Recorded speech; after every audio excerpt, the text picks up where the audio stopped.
vous avez proposé de mettre vos petites questions dans un onglet questions. Donc comme vous auriez peut-être pu le voir dans le titre de la vidéo, je vais aujourd'hui répondre à vos questions. Mais bref, c'est parti les gars, on y va. Donc du coup j'ai avec moi ma petite tablette. Tu seras en quelle classe? Du coup je serai en seconde. Donc l'équivalent de seconde là-bas c'est sophomore. Donc du coup deuxième année. Ton placement. Donc du coup je suis placée dans l'état du Montana, dans une ville du nom de Laurel. Avec l'accent américain ça donnerait Lowell. Cette ville elle se situe à environ 15 minutes je crois de Billings. C'est dans le sud-est du Montana. Ta famille se compose de qui? On a ma mère d'accueil, mon père d'accueil, même âge que mes parents. La mère d'accueil est plus jeune, environ 43 je crois ans, 43 ans je ne suis pas sûre. Et de mon petit frère d'accueil qui a 5 ans. Ils ont également du coup 2 chiens et bientôt un 3e, 4 chats, oui 4 chats, ça fait beaucoup mais je suis habituée aux chats. Et 9 poissons parce qu'ils ont une espèce de mare dans leur jardin. Du coup bah ils sont là-bas les poissons. Tu pars quand? Du coup je pars le 6 août 2021. Comment as-tu abordé ta famille la première fois? Dès que j'ai eu le mail de Web me disant que j'avais ma famille d'accueil, directement je suis rentrée chez moi et on en a discuté avec mes parents, on a lu toutes les informations sur eux et j'ai envoyé un mail à ma mère d'accueil et elle m'a répondu directement dans la soirée. Je me souviens que dans mon mail je lui avais dit que j'étais très contente de les rencontrer, de faire partie de leur famille. J'étais contente qu'ils m'accueillent dans leur famille pendant 10 mois, que j'avais hâte de les rencontrer et que j'espérais qu'ils se portaient bien. Et donc ma mère d'accueil m'a répondu toute mignonne. Je leur avais aussi proposé je crois un appel vidéo pour parler. Quels endroits, choses aimerais-tu faire ou visiter dans le Montana?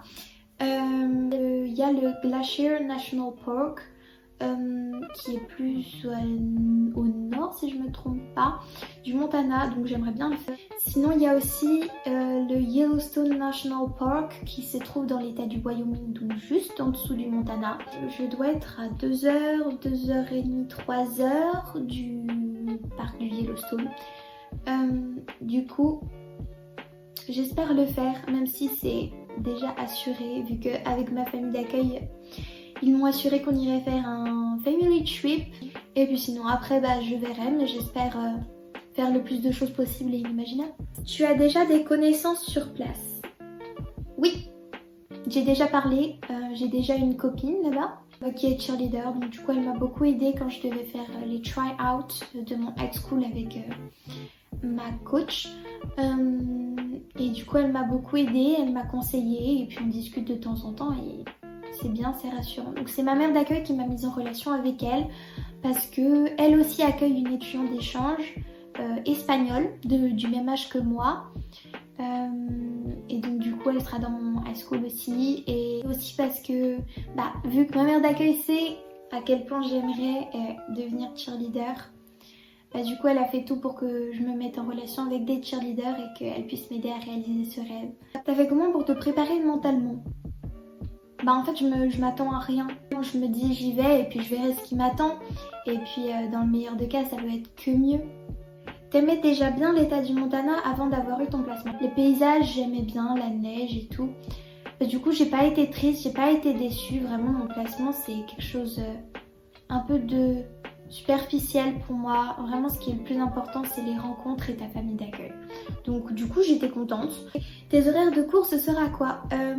Pour l'instant je les ai pas, mais généralement c'est du 7h30 ou 8h30.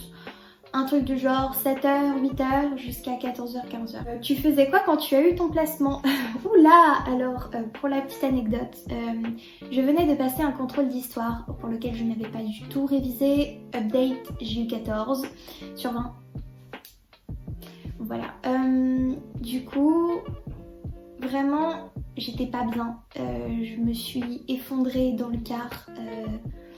J'étais tellement triste d'avoir foiré ce contrôle et il y avait ma meilleure amie juste à côté, voilà. Et donc du coup j'étais vraiment triste et je m'en voulais de ne pas avoir révisé. Et quand j'ai changé de carte, parce qu'il y a des navettes et tout, bref, quand j'ai changé de carte pour arriver dans le mien, j'ai allumé mon téléphone, j'étais en larmes déjà, et je reçois des messages de ma mère et de mon père qui me disent bravo ma chérie, tu as eu ton placement, tu es placée, on regardera tout ça ce soir. Et là, mais j'ai pleuré. Il y avait un mélange d'émotions, de tristesse avec mon contrôle que j'avais foiré. Un mélange de joie parce que j'étais super contente d'avoir ma famille d'accueil. J'étais un peu déçue parce que j'étais pas placée dans l'état que je voulais, mais j'adorais l'état du Montana, du coup j'étais si heureuse. Plein d'émotions qui se mélangeaient et vraiment, j'oublierai jamais cette scène, je pense. Comment te sens-tu par rapport à ton départ? Je suis pas stressée, mais j'ai un peu peur en fait de prendre l'avion seule. Quelle matière vas-tu suivre? Il y a tout un tas de matières.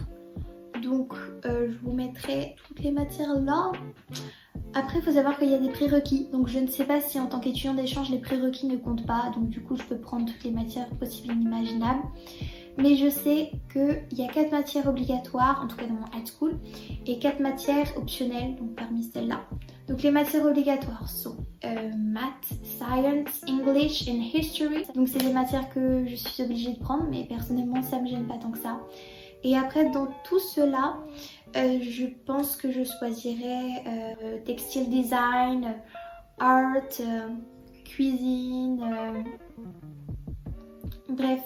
Tout ce genre de choses, je pense que je prendrai également photographie. Il y a aussi World of FCS, Yearbook. Vraiment, j'ai pas encore vraiment bien choisi, mais il y a plusieurs matières qui m'intéressent.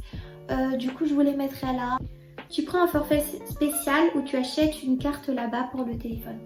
Je pense que je prendrai une carte là-bas, mais ça faudra que je vois avec ma famille d'accueil. Pour l'instant, je ne sais pas. T'as pas peur de comment ça va se passer à ton arrivée? Un peu, mais vu comment je m'entends avec ma famille d'accueil, j'ai pas peur. Tu te sens bien niveau famille d'accueil? Mais oui, mais j'adore ma famille d'accueil, je ne pouvais pas tomber mieux. Vraiment, genre je vous souhaite d'avoir une relation aussi forte avec votre famille d'accueil. J'appelle ma mère d'accueil, ma mère américaine.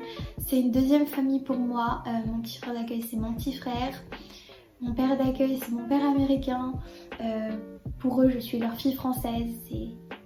C'est tellement mignon et je vous souhaite d'avoir cette même relation. As-tu de gros projets, mis à part ton année d'étudiant d'échange? Oui, je souhaite aller faire mes études aux États-Unis, Harvard, tout ça. Bon, on verra si j'y arrive, mais vaut mieux avoir de gros projets que rien. Combien de temps tu pars?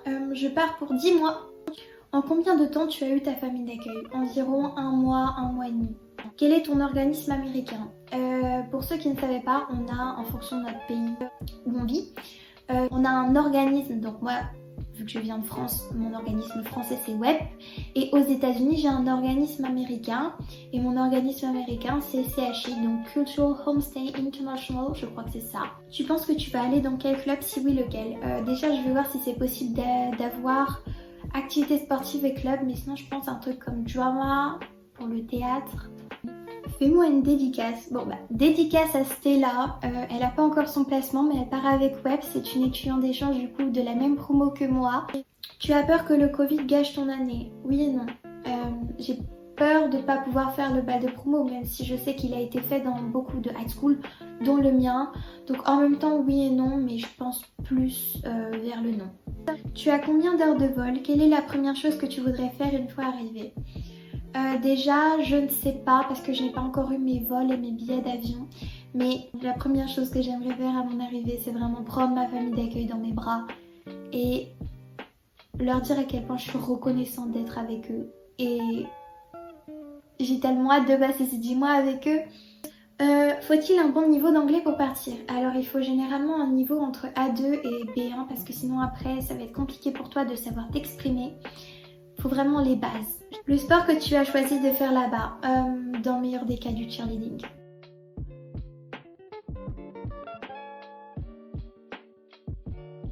Es-tu en double placement? Non, je ne suis pas en double placement, c'est ma famille d'accueil et il n'y a personne d'autre avec moi. Tu vas faire beaucoup de vidéos sur YouTube, ce serait génial. J'ai l'intention de faire des vlogs, de vous filmer ma valise, mon départ. Donc oui, et puis j'ai hâte de voir si ça va vous plaire ou pas. Les choses que tu vas faire avant ton départ. Je pense dire au revoir à ma famille, à mes amis, à mes animaux, très important, mes petits chats, mes petits bébés. Et profiter un maximum. Je pense que je verrai énormément Judith, qui est une de mes copines du coup, qui part également avec Web. Elle habite à 15 minutes de chez moi, du coup je pense qu'on se verra énormément. Les choses qui vont te manquer, mes animaux. Parce que à part famille, amis, ben, mes animaux. Ma chambre, ma maison, mon village, le collège. Ça va un peu me manquer, pas beaucoup, j'en fous cul. Ça va pas me manquer, t'inquiète pas. Que vas-tu offrir à ta famille d'accueil? Je compte leur offrir plein de petites choses, mais je ne vais pas vous en parler pour l'instant parce que je pense que je vous ferai une vidéo. Comment s'est passé tes démarches tout depuis le début? Du coup je ferai une vidéo dans pas longtemps je pense. Idée pour financer son année, prêt étudiant, vendre des choses, faire des gâteaux, vendre au voisinage, ouvrir une cagnotte, plein d'idées comme ça. Comment convaincre ses parents? Je dirais...